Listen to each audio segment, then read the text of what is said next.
विजय जी आ रहे जरूर से। नमस्कार साथियों, मैं डॉक्टर देशबंधु भट्ट सेमू केरल उत्तराखंड से आप सभी का मेरे इस ब्लॉग में हार्दिक स्वागत और अभिनंदन है। आज के ब्लॉग की शुरुआत कर रहा हूँ मैं अपने गांव से मुखेम से।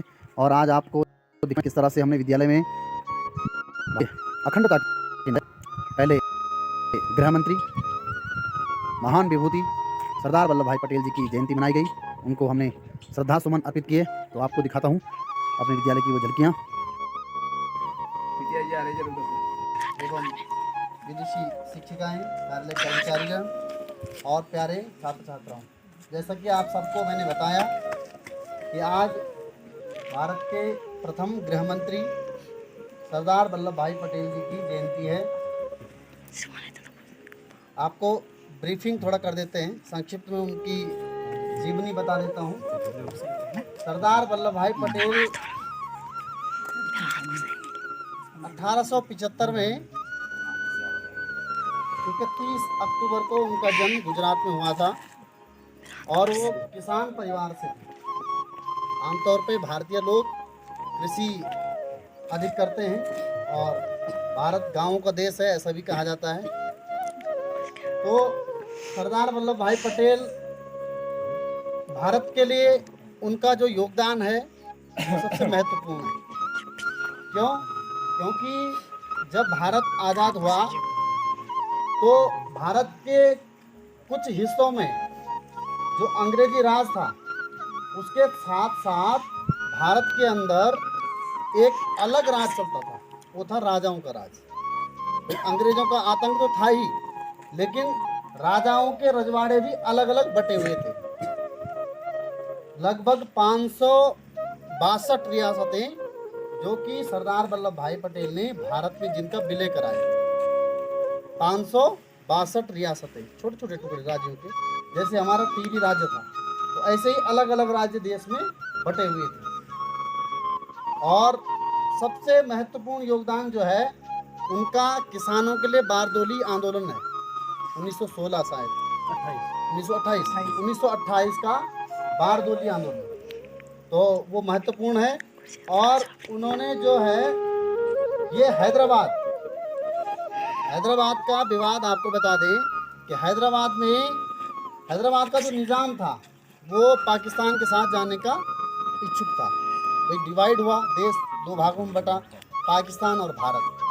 तो जो रियासतें अंग्रेजों ने वहाँ भी चाल चली। आजकल आप इजराइल और फिलिस्तीन का देख रहे होंगे, वहाँ भी ये जो अंग्रेज थे ये थोड़ा सा बुद्धिमान तो थे ही, और चालाकी के साथ बुद्धि चलते थे। वहाँ भी विवाद पैदा करके गए और भारत भी आज़ाद हुआ तो यहाँ भी विवाद की जड़ उन्होंने रखी। तो उस समय ऑपरेशन पोलो उसके लिए चलाया गया था। वहाँ सरदार वल्लभ भाई पटेल ने सेनाएं भेजी हैदराबाद में, और हैदराबाद का विलय जो है भारत के साथ किया। तो एक विवादित मुद्दा और था, कश्मीर का मुद्दा, तो वो अब सॉर्ट आउट हो चुका है। उस पर बोलने की ज़्यादा ज़रूरत भी नहीं है, क्योंकि कश्मीर को लेकर के पंडित नेहरू ने अपने हाथ में लिया था कि कश्मीर का मुद्दा मैं सुलझा दूंगा, कश्मीर का विलय मैं करवा दूंगा भारत में। तो इसको लेकर के पंडित नेहरू ने अपने पास लिया था, लेकिन वो भी अब तो हो ही गया है। उसकी जो पृथक धारा थी वो समाप्त हो गई है, पूरी तरह वो भारत का हिस्सा हो चुका है। अब तक जो संशय रहता था वो नहीं है। तो ये थोड़ा ब्रीफिंग थी, संक्षिप्त में मैंने आपको सरदार वल्लभ भाई पटेल जी के बारे में बताया। ऐसे महापुरुष को जिन्होंने कि भारत को एक लिखित तो दे दिया था अंग्रेजों ने, लेकिन उन्होंने कहा भाई आप अपने आप से छांट लो कि कौन कौन आपके साथ रहना चाहते हैं। और इसके लिए सबसे बड़ा योगदान है वो, मान लो कि ये गांव एक राज्य है, ये गांव भारत के साथ रहता है और बगल वाला उन गांव पाकिस्तान के साथ जाता है, तो कितनी दुविधा थी देश के लिए। ये काम, सबसे बड़ा काम पटेल जी ने किया है। सबको विश्वास में लेकर के कि भाई हम तुम्हारे साथ हैं, कोई भी परेशानी तुमको नहीं होने देंगे। और राजा लोग थे, उनको राजा लोग वैसे आमतौर पे किसी की मानते नहीं थे। तो वो बहुत बड़ा योगदान है कि उन्होंने अपने साथ लेकर के सबको साथ, और सबका विश्वास जीतना ही बहुत बड़ी बात होती है। भाई वोट तो तुम सबका ले लोगे, लेकिन विश्वास बहुत बड़ी चीज़ है, और उस विश्वास के साथ ही उन्होंने इस देश को बनाया है।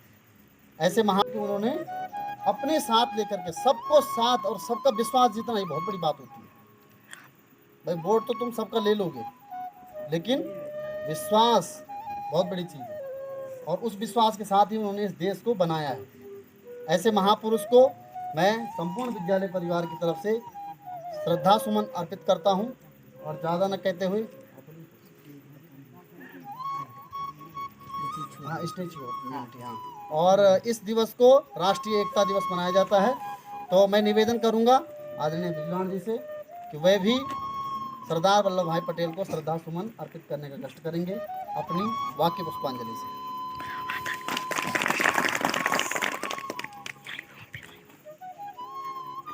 माँ शारदा को नमन करते हुए और विद्यालय के आदरणीय प्रदान करते और विद्वान गुरुजन वृंद और प्यारे छात्र छात्राओं, आज एक बड़ा दिवस है देश के लिए, राष्ट्रीय एकता दिवस, national unity day. National unity day है आज, और ये सेलिब्रेट किया जाता है किनकी याद में? हमारे बहुत ही एक आयरन मैन जिन्हें हम कहते हैं लौह पुरुष की संज्ञा इनको दी गई थी। इतिहास में जो है, भारतीय इतिहास में दो लोगों को जो है लौह पुरुष और लौह महिला की संज्ञा दी गई है। लौह पुरुष तो सरदार वल्लभ भाई पटेल जी को दी गई, और लौह महिला के रूप में जो है आयरन लेडी के रूप में इंदिरा गांधी जी को ये सम्मान दिया गया था। तो सरदार पटेल जी, ये जो सर ने अभी बताया आपको कि उनका नाम जो पटेल है, वो शब्द भी एक उनका उपाधि है, टाइटल है, और सरदार शब्द भी उनकी एक उपाधि है, और उनका मूल नाम वल्लभ भाई था, लेकिन वो प्रचलित इस नाम से हुए। तो पटेल साहब जो है ऐसी शख्सियत थे, ऐसे आयरन मैन थे, जिन्होंने 550 से भी ऊपर रजवाड़े जो थे, यहाँ पे छोटे छोटे रियासतें, वहाँ के जो राजा थे, टेढ़े मेढ़े राजा, उन राजाओं को भारतीय संघ में विलय करवाया, जो कि नहीं चाहते थे यहाँ आना। वो चाहते थे कि हम अपना देश बनाएंगे, अपना देश है हमारा। तो उन लोगों को उन्होंने यहाँ शामिल कराया भारतीय संघ में। एक बहुत बड़ी उपलब्धि है।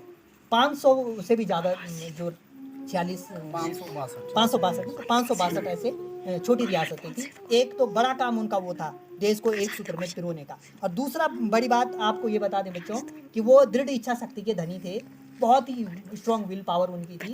जिस काम को वो हाथ में लेते थे उसको वो कंप्लीट करके ही छोड़ते थे।